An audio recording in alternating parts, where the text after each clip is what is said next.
Hello guys! Magandang hapon sa inyong lahat. This is your guest, Mama Sagari Channel.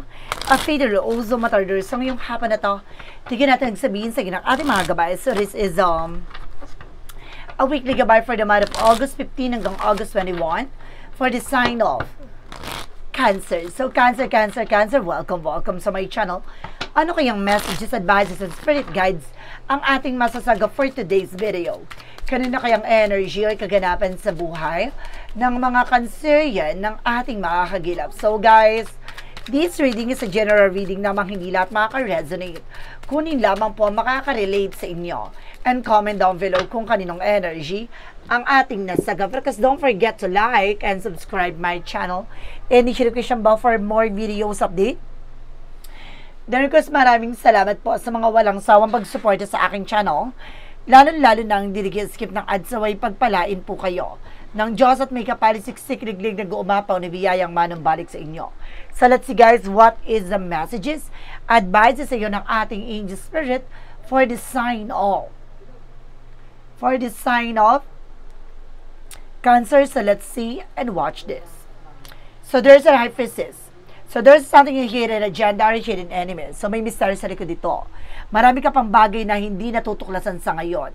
Marami ka pang bagay na hindi pa nauunawaan sa ngayon. There's a High Priestess represent with an unexpected moment or unexpected situation. And because there's something guys with a chariot movement. Now there's an action and of course changes coming in for you. May paggalaw ng baso at unti-unti ng mararamdaman ang pagbabago dito.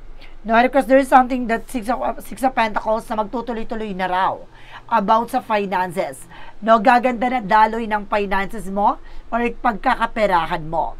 No, because there is something that's absurd nga lang, maging aware tayo dito dahil may sumasabotahe or may tumatraidor sa'yo. No, there is something as sabotage. And there's a devil card. No, meron talagang gumagawa ng hindi maganda sa'yo. No, talagang may gumagambala sa'yo. Alam nyo guys i-open ko lang, no? Some of you guys nagtatanong, bakit sa bawat reading natin, bakit may kulam, may negative, mayroong evil eye, something like that. Hindi, dahil po guys, manggagamot po ako. No, hindi lang po ako tarot reader. I am also a faith healer. So that's why, lahat ng bagay, or minsan makikita natin sa baraha, madalas dyan ay goods, madalas dyan ay bad. No, may negative dyan na pinapakita or binabahagi na saan nang gagaling or anong pinanggagalingan ng negatibo na yon. Pinapaliwanag po natin ng maayos nang sa ganun malaman mo ano ba talaga nangyayari sa eksena mo. Or ngayong linggong to, anong mangyayari sa buhay mo or sa eksena mo. So ngayon na pinapakita dito na may gumagawa sa'yo or gumagambala ng hindi maganda. Sumasabotahe sa mga transaction mo, sa mga ginagawa mo. So, ngayon guys, no, mauunawaan nyo na kasi hindi lang po good energy ang masasagap ko, kundi may mga masasagap ako na may related po some of you na hindi alam na ginagawa na pala ng hindi maganda. Akala natural lang, ganito, ganyan. Hindi. No, mayroon talagang punot dulo or may ugat ng kababalagan sa buhay mo. 'Di ba? Kaya nga there's High Priestess There's something in hidden agenda or there's something in mystery. Dito pa lang sa unang baraha may misteryo na. 'Di ba? Meron nang itinatago, meron nang unti-unti nang malalantad at mababahagi sa iyo. So dito sa sinasabi ko guys, some of you talagang may gumagambal at gumagawa sa iyo. Hindi ko 'yun matatago. Hindi ko pwedeng pagtakpan kung ano yung nakita ko kasi yun ang lumabas sa baraha mo. Ericos, proceed na tayo, no? And there's the word card, something trouble. Magsasucceed ka dito, magtatagumpay ka. Ito yung sinasabi ko na may alis ka may gala ka or may travel ka. It's either mabuot sa trabaho, pero may sumusubok humadlang, sumabotahe. Kaya pinag-iingat po tayo. This is something awareness. No, isang babala at paalala ng pag-ingatan po natin ang bawat eksena na gagawin natin. And there's a Three of Pentacles, no, especially sa mga taong kinakausap natin, ako collaborate and of course nagkakaroon ng connections, no, communications, dahil hindi lahat ng mga taong nakakausap natin ay natutuwa, no, or na kumbaga nakangiti sa tinatamasa natin tagumpay. Some of them, guys, there's an evil eye. Kaya may hidden agenda eh. Kaya may misteryo sa likod niyan. Kasi, kumbaga akala mo, good thing lang yung nakakausap mo siya, nakakasalamuha mo. Pero sa likod nun, may inggit-ngit-ngit pala. And there's a judgment. See, paalala sa iyo. Kung gusto mo magkaroon ng changes and development at pagbabago sa buhay mo, kailangan mong kumilos ng maagap. No, nga lang, sinasabi nila, sa bawat kilos ng maagap, no, talagang daig pa niyan, no, ang masipag. Kaya kailangan, hanggang sa ngayon, no, kailangan natin maging maagap, no, sa bawat kilos at galaw natin. Agahan natin. Or, sinasabi dito na parang, hanggang maaga pa, solusyonan na, no? And there's a Eight of Swords, see? There's a lot of toxic and negativities around you. Nandun tayo, guys, sa tuloy-tuloy yung finances. Pero, bakit purong tuloy-tuloy din ang problema o suliranin sa buhay mo? Bakit? Kasi nga, there's a negative energy na maaaring nagre-reflect sa'yo dito. And there's a Ten of Wands. See? Nagbibigay pa bigat. Nagbibigay pa sakit, pasanin sa'yo. So, ngayon talaga pinapakita na may sumasabotay sa'yo at binibigyan ka ng pampabigat sa pamumuhay mo. And there's a Four of Wands by celebration. Pero wag kang mag-alala. No, may mga celebration na magaganap dito. No? At there's a twin flame and soulmate connection or maaaring compatible at connection dito na sa isang karmic relationship ka. And there's a Seven of Pentacles with a harvest moment. Seven of Cups, sorry. There's a Seven of Cups, something harvest moment. At the same time, confusion. Maring naguguluhan ka pero maraming opportunities na matagal mo nang hinihintay at matagal mo nang gusto makuha. No? Especially sa ibang bansa. No? Makakaalis ka na pero nga lang, kailangan na piliin mo. No? Ano yung tama at wasto dyan. Kung saan ba talaga ang gusto mong puntahan or piliin. And there's an Ace of Cups. Sabi ko na eh. Nasa likod dito, maraming inggitera. No, maraming tao na inggit sa iyo. Kaya kailangan maging ingat ka.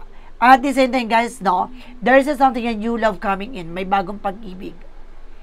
And there's an Knight of Swords with a success driving. Magtatagumpay na kayo. No, magsasaksid kayo sa lahat ng bagay na gagawin nyo.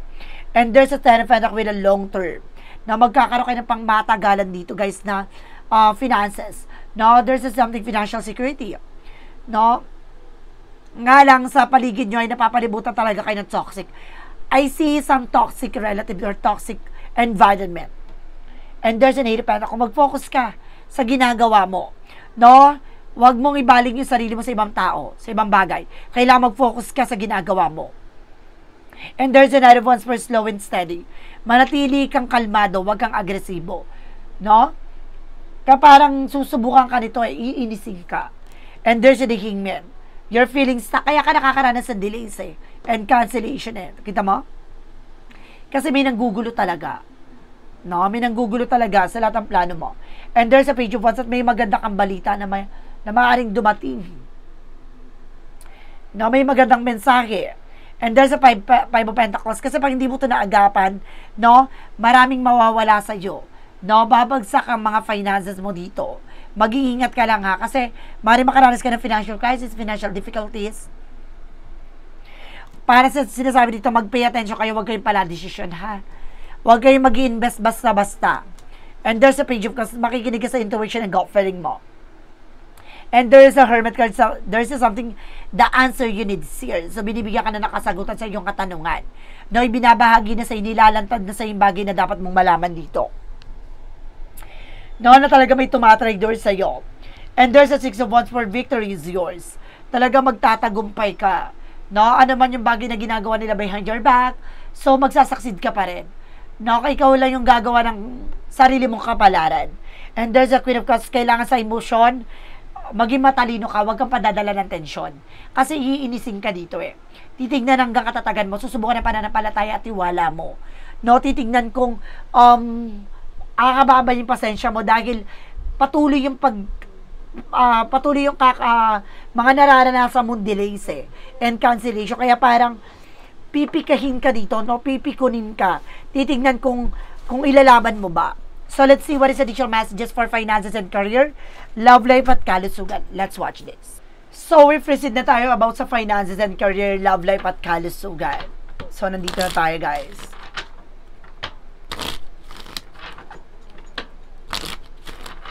So about naman tayo sa finances and career. So there's a justice card. Huwag kang mag-alala. Ano man yung bagay na ginawa sa'yo pagdating sa finances, babalik sa kanila yan. No, makukuha nila what they deserve. And there's a Knight of Wands, konting tiyaga lang. No, konting tiyaga lang sa ginagawa mo dahil magsasucceed ka rin. No, there's a Knight of Swords nga lang, nagkakaroon ka ng anxiety, sleepless nights, worries. No, kailangan mo nga magdasal. No, ilapit ang sarili mo sa ating Panginoon. And there's a 12 card with a partnership. No, meron taong tutulong sa'yo dito. No, para maresolba ang iyong mga problema. And there's a Page of Pentacles, invest wisely. Maging matuto ka how to spend, how to manage, and how to control. No, kailangan na kapag gumastos ka, kapag sumugal ka sa investment na to, siguraduhin mo. And there's a Five of Wands. Mag-ingat ka, there's a competitors or complication.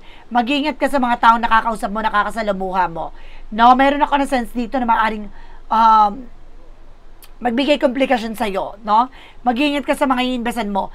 Alam mo guys ito share ko lang. No, this is something a Mercury in retrograde, so with a Leo season, no? So, sinasabi ko dito na makakaranas kayo ng cancellation and delays, no?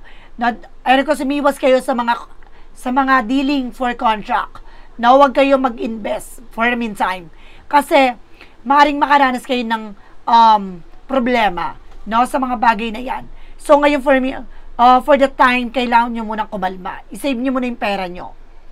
Pagdating naman tayo sa kalusugan, sa love life, there's a Five of Cups, something disappointment. So, may mga bagay dito na parang disappoint ka na. No, nanghihinayan ka na or nagsisisi ka na. And there's a The Moon card, malalaman mo. Or may taong nagsisisi behind your back dito about sa relasyon. No, yung ginawa sa'yo. No, may revelasyon na malalaman mo at malalantad dito sa likod nito. At may matagal ka nang hinihintay na dumating na maaaring dumating na. And there's a Seven of Swords with its sneakiness. Mag-ingat ka itong tao na to, hindi sincere ang kanyang pagbabalik. Mag-ingat kayo dito, there's a sabotage. And there's a Temperance with a perfect timing. No, there's something a patient. Kapag kailangan makaba mo yung pasensya mo. No, dahil ito yung tamang pagkakataon para mag-isip ng tama at wasto. No, piliin mo kung ano yung bagay na magpapaligaya sa'yo. No, piliin mo yung bago. Dahil hindi naman yan magkakaroon ng komplikasyon at problema kung itong tao na to ay naging maayos at naging faithful sa'yo at loyal sa'yo. No, kaya kailangan kung itong tao na to niloko ka, tinrider ka, no, pumili ka na lang ng iba. Pagdating naman tayo sa kalusugan, and there's a Nine of Pentacles, you have a potential for abundance. Magiging maganda na kalusugan kalagayan mo.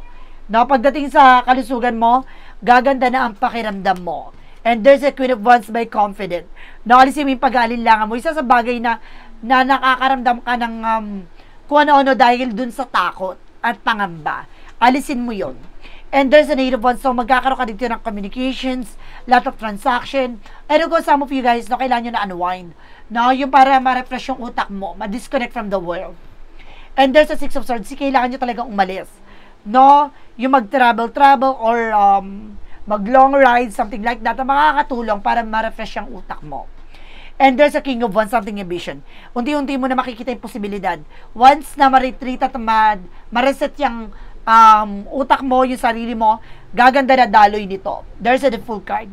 Magkakaroon ka ng bagong simula at panibagong eksena. No, dahil isa sa bagay na nakakatak ng negatibo dito yung environment mo. It's very toxic talaga. So let's see what is the magical fire messages, advices. And of course, the pick a card, yes or no. So, kung bago ka sa channel ko, guys, ang pick a card, yes or no, pwede ka magtanong. Isa lang ang magiging sagot niya within 1, 2, or 3. Then, of course, kapag nakapag-isip ka na ng tanong at nakapili ka na kung anong numero, ang number na gusto mong magiging sagot sa tanong mo, please comment down below. At malalaman mo ang sagot sa dulo ng reading na to.